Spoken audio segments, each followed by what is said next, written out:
उसे ही क्या, बाबा खान के इस खेल के बारे में गैंग के किसी आदमी को कोई भनक नहीं थी। भनक देने की ज़रूरत भी नहीं थी बाबा खान को। वो तो अपने ही आदमियों के सामने ऐसा बुग्गा बना रहा जैसे खुद भी दुनिया की तरह खुदा के चमत्कार से चमत्कृत हो। जिंगारा और बशीर को बली का बकरा बनाने का फैसला पहले ही कर लिया गया था। सो बाबा खान ने उसे तुम्हें बशीर के गैराज पर ले जाकर हकीकत बता देने का हुक्म दिया। यह सब मेरी नॉलेज में लाने के लिए किया गया कि कृपाल के रूप में तुम्हें एक ऐसे शख्स हो जिसे अपनी आत्मा जागने के जुर्म में गैंग द्वारा कत्ल कर दिया गया, और अब गैंग में अपनी हत्या का बदला लेना चाहते हो। यकीनन मैं वही समझी। तुम्हें वहाँ से बचाकर लाई और ये सोचकर अपने साथ रखने का निश्चय किया कि बहरहाल मेरा लक्ष्य भी बाबा गैंग का खात्मा है। यानी मुझे मालूम था कि तुम मुझे बचा लोगी। बचा लूँगी या नहीं ये तो खैर किसे मालूम हो सकता था, मगर ये ज़रूर मालूम था कि कोशिश ज़रूर करूँगी, क्योंकि तुम जानते थे वहाँ छुपी सारी बातें सुन रही हूँ मैं। बाय द वे, वहाँ रूपम के जिस्म की तरह ये जिस्म ही ख़त्म हो जाता। बाबा खान तीसरा जिस्म पेश कर देता, बल्कि मैं तो कहती हूँ चौथा, पाँचवा और 50वां जिस्म पेश कर सकता था वो। कुछ भी मुश्किल नहीं था उसके लिए। बटेर हाथ लग गई थी पट्टे के। तुम्हारी कल्पनाओं की अब कोई सीमा नहीं रही है। सीमाएं तो तुम और बाबा खान लांघ चुके थे सारी। पहली बार मेरी आंखों से ओझल तुम उस घटना के बाद हुए जब शांति स्वरूप वकील, डॉक्टर और गिरधारी लाल को लेकर कृपाल के बंगले पर पहुंचे। ये रेवती का मर्डर करके इसे चिंगारों द्वारा किया साबित करने का सुनहरा मौका था। उद्देश्य था मेरे दिमाग में यह बैठाना कि गैंग भी अपनी तरफ से वार शुरू कर चुका है, मगर ठीक उसी तरह तुम यहाँ चूक गए जैसे डीएम हाउस में रूपम चूका था। यानी अपनी चालाकियों के बावजूद मेरी नज़रों से ये नहीं छुपा सके कि रेवती की हत्या तुमने की है। हाँ, पकड़े जाने के बाद ये सिद्ध करके कि वह बाबा गैंग की मेंबर थी, मेरी सिंपैथी ज़रूर गेन कर ली। और सिंपैथी क्या, तुम्हें अपने साथ चिपकाए रखना मजबूरी थी मेरी। उसके बाद शुरू हुई बशीर के मर्डर की कोशिश। भदौरिया के दिल में घुटन है। ये बाबा खान के जरिए तुम्हें मालूम था। वहीं से काम शुरू किया तुमने। वैन को किडनैप करने में सबसे अहम भूमिका गोवर्धन की पत्नी ने निभाई। जिंगारा बेचारा मरते दम तक नहीं समझ सका कि गोवर्धन की फैमिली की जानकारी तुम्हें किसने दी। जान भी कैसे सकता था। स्वप्न तक में कल्पना नहीं कर सकता था वो इस मामले में गैंग के खिलाफ खुद गैंग का मालिक मुखबिरी कर रहा है। इधर मुझे यह कहकर संतुष्ट कर दिया तुमने कि गोवर्धन की फैमिली के बारे में कृपाल सिंह होने के नाते जानते थे। उसके बाद जंगारा ग्रुप से हुई सारी जंग वास्तविक थी। हद तो यह है मिस्टर गौरव की बशीर की कलाई से रिस्ट वॉच तुमने ये दर्शाते हुए निकाली कि मैं देख ना लूँ, मगर असल में चाहते यही थे कि मैं देख लूँ, ताकि मेरे जहन में यह बीज पड़ सके कि रिस्ट वॉच तुम मुझसे छुपा क्यों रहे हो। इसी बीज ने मुझे तुम्हारे गले में पड़े लॉकेट में माइक्रोफोन छुपाने के लिए प्रेरित किया। क्या? बुरी तरह हड़बड़ाया गौरव। बौखलाकर उसने लॉकेट की तरफ देखा। उसे मुट्ठी में भीजता चेहरे पर हैरानियों का सागर लिए बोला, क्या कह रही हो तुम? मेरे लॉकेट में माइक्रोफोन है? शानदार एक्टर हो। फीकी मुस्कान के साथ कहती त्रिवेणी ने लॉकेट उसके गले से नोच लिया। साबित हो चुका है। फिल्मों में चले जाओ तो दिलीप कुमार की बगिया उड़ बैठा सकते हो। लॉकेट खोलकर उसे दिखाती त्रिवेणी कहती चली गई, दरअसल ज़बरदस्त धोखा मैंने अपनी इस करतूत के कारण खाया। सोचा था इसके ज़रिए पूरी नज़र रखूंगी तुम पर, सुनूंगी किससे क्या बात करते हो, और मेरी इसी चाल के ऊपर अपनी चाल चल दी। मेरी समझ में नहीं आ रहा कैसी चालबाजियों की बात कर रही हो तुम। तुम्हें मालूम था मैं ये माइक्रोफोन तुम्हारे गले में लटका चुकी हूँ। उधर किसी संकेत से बाबा खान को भी बता दिया, मगर प्रत्यक्ष में अनजान बने रहे। सबसे पहले इसके ज़रिए मैंने और दिलशाद ने तुम्हारी और फूलवती की बातें सुनी, फिर तुम्हारी, बाबा खान और जिंगारा की। तुमने और बाबा खान ने जितनी बातें की सब हमें सुनाने के लिए थी। बातों ही बातों में तुमने बाबा गैन से अपने युद्ध को जिंगारा ब्रांच से युद्ध में बदल दिया। उन बातों को सुनने के बाद हमारे द्वारा तुम्हारी नीयत पर शक करने का कोई कारण नहीं रह गया। ये तो सपने तक में नहीं सोचा जा सकता था कि तुम्हारे और बाबा खान के बीच कोई जंग नहीं चल रही है। मिले हुए हो दोनों। उन्हीं बातों के जरिए रिस्ट वॉच का ड्रामा पूरी तरह मेरे दिमाग में जमा दिया गया था। वापस लौटकर रॉकर में रखे सामान को बम बताकर ऐसी क्यूरियोसिटी पैदा कर दी कि खुद उस सामान को बरामद करने के लिए मैं पागल हो उठी। तुम्हारे ही प्लान पर अमल करती स्विट्ज़रलैंड गई, डिस्क हासिल की। अब सोचती हूँ तो लगता है कि वो मुझे नाकाम करने की वास्तविक कोशिश नहीं की गई थी, बल्कि दिखावा किया गया था। जब बाबा खान को यह पता लग गया था कि मैं स्विट्ज़रलैंड पहुँच चुकी हूँ तो अपने आदमियों से मुझे काबू करने के लिए लॉकर खुलवाया ही क्यों। सबसे बढ़िया तरीका ये था कि वह किसी को भेजते ही नहीं, मैं वापस आ जाती। ना लॉकर खोलता ना डिस्क मेरे हाथ लगती, मगर प्लान तो था ही ये कि डिस्क मेरे हाथ लगे। झूठ है त्रिवेणी, कल्पना है तुम्हारी। हर घटना वेल प्लान्ड हो रही थी। इधर तुम दिलशाद की नॉलेज में अपने और स्वीटी के संबंध ले आए। दिलशाद बेचारा इस खुशफहमी का शिकार रहा कि उसने तुम्हारे और स्वीटी के बीच पकड़ी खिचड़ी की जानकारी हासिल कर ली है, जबकि तुम जानबूझकर वह सब उसकी नॉलेज में लाए थे, ताकि जब डिस्क खुले तो हमारे दिमागों में सारे तार जुड़ सकें। उसके बाद चमत्कार दिखाने का दावा करके तुमने खुद को ज्वाला प्रसाद और दिलशाद के साथ जिंगारा के चंगुल में फंसाया। बहुत ही ठोस था तुम्हारा चमत्कार दिखाने का दावा, प्लान के मुताबिक जब बाबा खान ही तुमसे ब्लैकमेल होने का नाटक करके चिंगारा को उल्टा आदेश देने वाला था, तो चमत्कार दिखाने का दावा क्यों नहीं करते तुम? मगर ये काम भी इस तरह किया गया कि ट्रांसमीटर पर तुम्हारी सारी वार्ता सुनने से हम पूरी तरह भ्रमित हो जाए। वही हुआ। मैं तुम्हें चीफ तक धोखा खा गया। होशियार आदमी धोखा ही तब खाता है जब खुद को ज़रूरत से ज़्यादा होशियार समझने लगता है। वही हुआ हमारे साथ। अपनी ही होशियारी कदम कदम पर उल्टी पड़ रही थी। ऐसी ही एक होशियारी तुम्हारे लौटने से पूर्व अपने कंप्यूटर एक्सपर्ट्स द्वारा डिस्क का लॉक ओपन करना था। सचमुच ऐसा बम निकला उसमें से जिसने हमारी रही सही बुद्धि भी लूट ली। तुम चिंगारा ब्रांच को तबाह करके हमारे पास आए। ट्रांसमीटर पर बाबा खान से हुई बातें सच सच बताई तो और ज़्यादा प्रभावित हो गए। क्या पता था? तुम जानते हो कि हम पहले ही इस माइक्रोफोन के ज़रिए सब सुन चुके हैं। सच बताई हमें अपने जादू में बांधने के लिए जा रहा था। फिर तुम रिमोट बम के साथ बाबा खान और पनडुब्बी को तबाह करने निकले। क्या वो भी ड्रामा था मेरा? क्लाइमैक्स था ड्रामे का। जानबूझकर ऐसी बातें की तुमने जिनसे हमें लगे बाबा खान को बेवकूफ़ बनाने में कामयाब हो गए। उसके बाद पायलट बने हमारे आदमी को प्रत्यक्षदर्शी बनाकर वह पनडुब्बी उड़ा दी गई, जिस पर बाबा खान तो बाबा खान चूहे का बच्चा तक नहीं था। क्या बात कर रही हो? पायलट तुम्हारा आदमी था? पहले से जानते हो। अगर वो तुम्हारा आदमी था तो पूछो उसी से, उसी पनडुब्बी पर था या नहीं बाबा खान। रहने दो गौरव, रहने दो। पनडुब्बी को उड़ाने से पहले तुमने बाबा खान को टाइम दिया था कि वे नीचे जाकर पानी में छुपी दूसरी पनडुब्बी में स्थानांतरित हो जाए। बाकी लोग पहले ही स्थानांतरित हो चुके थे। वह दृश्य पायलट को ना नजर आना था ना आया। एक बार फिर त्रिवेणी बगैर रुके कहती चली गई। एक एक घटना का विश्लेषण करने की ज़रूरत नहीं रह गई है गौरव। इतना कह देना काफ़ी है कि कभी बाबा खान के जाल में ना फंसने वाले ईमानदार पॉलिटिशियन को सीटी के जाल में फंसाकर बड़ी चतुराई से राष्ट्रद्रोही साबित करने वाले झूठे सबूत और दस्तावेज तैयार करके उसकी सेफ में रख दिए गए। एक डिस्क बनाकर लॉकर में पहुंचाई गई और फिर मुझे इस तरह ट्रैप करके उस तक पहुंचा दिया गया कि मैं उसे अपना ही कारनामा समझूं। ये लॉकर बात था ही नहीं जिसमें कृपाल के लाखों डॉलर रखे थे। ये लॉकर तो लिया ही इसलिए गया था ताकि उस लॉकर की फेर में मुझे इस लॉकर तक पहुंचाया जा सके। बहुत ही ज़बरदस्त गौरव, बहुत ही ज़बरदस्त मात खाई है मैंने उस और चीफ ने। एक पनडुब्बी पता है कितने में बनती है? मतलब अरबों रुपए में तैयार होती है पनडुब्बी। बाबा खान क्या पागल था जो सिर्फ तुम्हें भ्रमित करने के लिए इतना नुकसान कर लेता? पूरी एक ब्रांच को। जो कुछ उसे और उसके आका को मिलने वाला है उसके बदले में कोई वैल्यू नहीं है किसी चीज़ की। क्या मिलने वाला है? वही जिसके झूठे इल्ज़ाम में बेगुनाह गिरजाशंकर जेल में एड़ियाँ रगड़ रहा है। अंधेरी कोठरी में कभी पागलों की तरह रोता है, कभी हंसता है। मुझे पूरा यकीन है गौरव, चीफ मिनिस्टर बनते ही तुम वही करोगे। वह गिरजाशंकर नहीं कर सकता था, इसलिए इतना बड़ा षड्यंत्र रचकर उसे हटाया गया और शान के साथ जनता द्वारा ही तुम्हें लाया जा रहा है। एक ही चाल से देशभक्त आदमी को राष्ट्रद्रोही करार करके जेल पहुंचा दिया गया और राष्ट्रद्रोही को इस कदर हीरो बना दिया गया कि जनता उसे चुने ही चुने। तुर्रा ये कि वह काम राव द्वारा कराया गया, मुझे ट्रैप किया गया। कमाल का प्लान बनाया गौरव, कमाल का प्लान बनाया तुम लोगों ने। कैसी बातें कर रही हो त्रिवेणी? फिर कहता हूँ बकवास है ये सब। कल्पना है तुम्हारी और तुम्हारे चीफ की। चीफ? चीफ तो बेचारा अब भी वही सोचे बैठा है जो सारा देश सोच रहा है। अगर ये कल्पना भी है तो सिर्फ मेरी है और मैं बहुत देर से कर सकी। ये बातें जो तुमसे कही हैं किस मुंह से कहूँ चीफ से? कैसे बताऊँ उन्हें कि मेरी बेवकूफ़ी से कितना अनर्थ हो गया? इतना ज़्यादा अनर्थ कि देश मुझे, चीफ और पूरी रॉ को कभी माफ़ नहीं करेगा। कितने बड़े बेवकूफ़ बन गए हम। बेवकूफ़ खुद को कोस रही हो, बेवजह खुद को कोस रही हो त्रिवेणी। बगैर किसी ठोस आधार के सता रही हो खुद को। गौरव ने कहा। आखिर पता तो लगे ये इतनी बड़ी बेवकूफ़ाना कल्पना तुमने किस आधार पर की? मैंने तुमसे रेवती के मर्डर की इन्वेस्टिगेशन करते वक्त भी कहा था गौरव, गुत्थी समझ में नहीं आ रही होती तो लाख दिमाग बढ़ाते रहो, कुछ पल्ले नहीं पड़ेगा। लेकिन एक बार सिरा जब हाथ में आ जाए तो सब कुछ साफ साफ नज़र आने लगता है। वैसा ही कुछ इस मामले में भी हुआ। जैसे ही तुम चुनाव लड़ लो, दिमाग ने कहा अब तुम्हें चीफ मिनिस्टर बनने से कोई नहीं रोक सकता। ठीक उसी वक्त दिमाग की जाने कौन सी नस ने बाकी नसों से पूछा, इसी लक्ष्य को हासिल करने के लिए तो सारा ड्रामा नहीं कर रहा था गौरव? दिमाग की किसी दूसरी नस ने जवाब दिया, हो सकता है। पहली ने पूछा, कैसे? वो सब ड्रामा कैसे हो सकता है? और बाकी नसों ने जो जवाब उगलने शुरू किए तो पूरी कहानी बनती चली गई और तुम मुझे सुनाने चली आई। जानते हो क्यों? क्यों? त्रिवेणी ने दांत भींच कर कहा, क्योंकि मैं तुम्हें तुम्हारे नापाक मकसद में कामयाब नहीं होने दूंगी। क्या बक रही हो त्रिवेणी? अपनी कल्पनाओं से घर का अनर्थ तो तुम अब करने जा रही हो। बेशक अभी ये सब सिर्फ मेरी कल्पना है। कहने के साथ एक झटके से खड़ी हो गई त्रिवेणी। मगर ज़्यादा वक्त तक कल्पना नहीं रहेगी। सबूत मिलते ही कल्पना हकीकत में बदल जाती है। और भले ही चाहे जो करना पड़े सबूत में जुटा कर रहूँगी। छोड़ूंगी नहीं तुम्हें।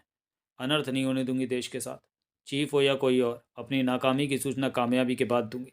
त्रिवेणी, त्रिवेणी! गौरव उसके पीछे लपका। बात तो सुनो मेरी। कृपाली हूँ मैं। अपने वहम का शिकार हो गई हो तुम। सुनो, सुनो तो सही। तमतमाई हुई त्रिवेणी वहाँ से चली गई। तो चलिए दोस्तों, वो साला खद्दर वाला के इस भाग को हम यहीं समाप्त करते हैं और मिलते हैं इसके अगले भाग में, अगले वीडियो में। तब तक के लिए धन्यवाद।